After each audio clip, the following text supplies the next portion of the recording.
welcome to the Windrush 70 segment that is sponsored by the Windrush and also obviously sponsored by the Heritage Literary Fund.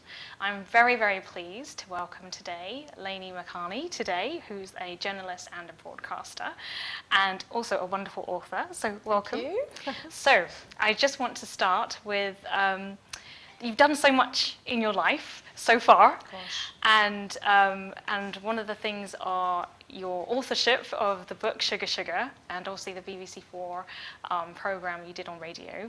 So can you tell us where it all started? Wow, I need to go back a long way. So it was almost my dream to be a journalist, to work in journalism, and so I kind of pursued that career to the right degree with right postgraduate and all the rest of it. Was educated up to the hilt, and then started a career in journalism, and then that progressed really well. I was really happy with things, the way things were going. But there's always this kind of inner voice that says, I'm telling all these other stories about things that are happening around me and around the world. But there's a story I really want to tell, which is the story of my ancestry. And I suppose in between doing all the things, that the news stories that I did and stuff, I kept putting it off and putting it off to a later date. I always remember my mum just saying, why can't you find out this about what's happening in Guyana? Why can't you do this? I was just like, I really want to, but I just don't have the time to do it at the moment, So I continued with that, and then unfortunately my mum passed away. And that was the real catalyst, actually, to move it, to springboard it forward. So I wanted to start telling the story about sugar and indenture and our own family history within that. So can I just ask, so where is your family from? And before you start... Yeah, so I'm the firstborn here. My family are from Guyana, yes. From Berbice in particular. They came over in the 1960s, early 60s, part of that Windrush generation, I guess. And sort of our ancestral centre point, if you like, apart from the stories that our family would tell us about, my mum and family would tell us about back home.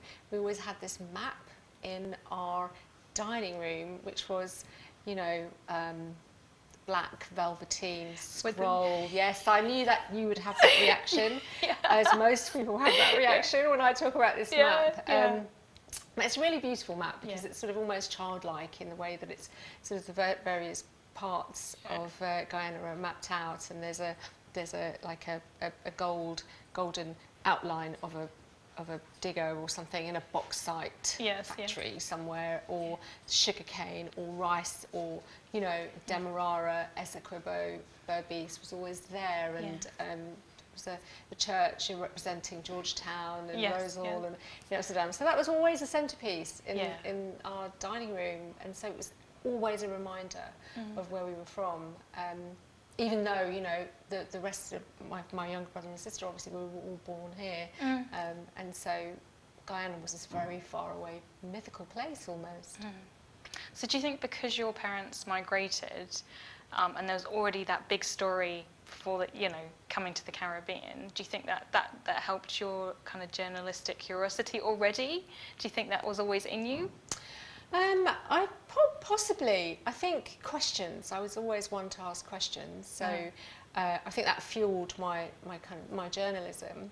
And actually, when I came to write Sugar Sugar, I used my journalism, what I'd learned as a journalist, i.e. research techniques. I loved newspapers, so I would go to the British Library and look through the newspapers, trying to search out the stories that would interest me, and then I thought, okay, because the book is based on historical archive and the memories of the descendants of indentured Indians that live in the UK, and so I'd spend a lot of time in the libraries looking at the newspapers dating back sort of 1857, Royal Gazette kind of thing, and it was brilliant. And I think that it was the journalist in me that attracted me to these newspapers in particular, and the adverts. I mean, the words are tiny and difficult, they're so long and everything, and it's not like now it's just one 140 characters kind of thing on Twitter.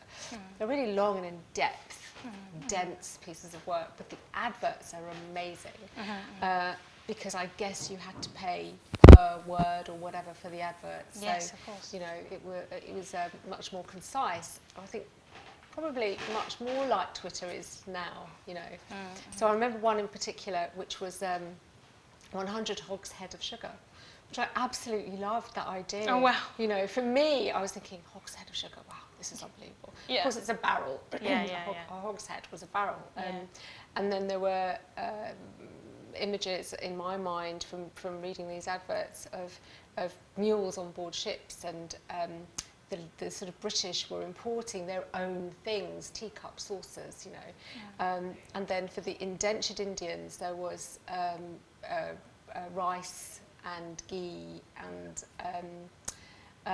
dal, you know. And these were the adverts were saying, telling plantation owners that this shipment of food had arrived for your workers. I found that really fascinating. So can I ask, so the story from the Indian indentured, I can imagine obviously it's very different from the Africans who are already in the Caribbean. Yeah. So what, from your research, before you wrote your book, and the thing that intrigued you about it, what were the major differences? I mean, obviously they're indentured, and so that's a different scenario, but what do you think the biggest differences of how they were treated? Do you think there was a difference? Well, yeah, I mean, I have this conversation quite often, and I think that a big difference, that I feel a big difference, is the fact that a lot of when you see the images of the newly arrived indentured Indians, you know, they have things with them. They have drums and beads around their neck, or they'll have their holy book. Or, and these are the artifacts, these are the things that make up your culture and remind you of your ancestry and who you are. And they brought with them their language and things. So different types of spices, and that made up the community. And I think that's a fundamental difference in terms of the arrival of Africans and slavery. So indentured people were contracted to work, but they were able to bring the things that reminded them of home, and also their own cultural heritage, which is really important, as we know. Yeah. So can I ask then, so when you first had the idea for the book, Sugar, you know, you're coming from trying to find out these stories. So how did that begin? I know you mentioned you coming from a journalistic background, so you've got that research mentality already. So from that point of thinking, right, I know I need to do the research. So what did you do then next? What was the next stage? Well, I suppose, you know, I used a lot of my own personal experience, and I think that when you try anything new, the new things that you try should always be rooted in what you're familiar with. Yeah. And so this collection, I mean, it's called Bittersweet Tales of Indian Migrant Workers, which is a reflection of the highs and lows of indenture. So some are historical stories, others are based at the time, and others are based in contemporary London in the UK. Yes.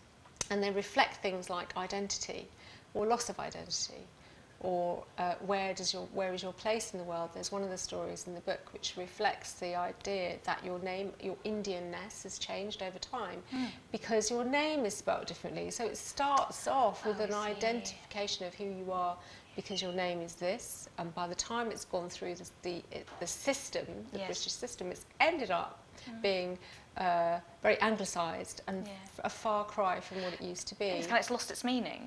Lost its meaning, but also your identity within that too. You know, because as we know, that names, some names can reflect the region of India that you come from, the language that you speak, or do you know what I mean? Yeah. So things like that. I mean, my favourite story is called the Berbice chair, which. And everyone who sees this image of the chair was just like, oh my God, we used to have one of those. And that is exactly the kind of reaction that I wanted to have. I wanted people to... one of the major complaints, I suppose, about the heritage of indentured people and the descendants is this invisibility, because of course we are of Indian heritage, you know, but Indianness is very different depending on where you are in the world.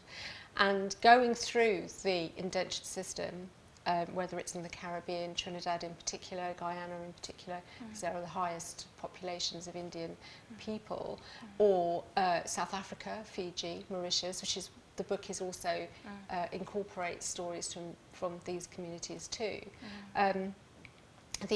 Your Indianness is still there, but so are, especially in Guyana's case, African Caribbean, Portuguese, Chinese. You know, it's a kind of a real mix up of people, but a lot of people in this country have felt invisible within that. You know, if you look Indian, you must be from India, the subcontinent. Yeah. And I know that that's the same if you're from Pakistan and India. People just assume you're Indian because you know you're just kind of lumped into one homogenous group, and of course we're not. There's a difference. Yeah. So I know it's released in 2017, the book, and I know that you obviously are running workshops and things like that. Yeah. So can you tell us more about that? The workshops have been fabulous, partly because, as I said, it's an opportunity for people to express themselves. Yes. They were called Finding Your Own Ancestral Voice, and it was literally because I was unhappy with the perspective, you know, of the historical archive, that a lot of that, for obvious reasons, was written by and from a British colonial perspective. Yes. Which is why I talk to a lot of people from the descendants of indenture, because I wanted it to be from our perspective, if you like. And the only way to do that without those voices is to sort of talk to the people that are closest to it.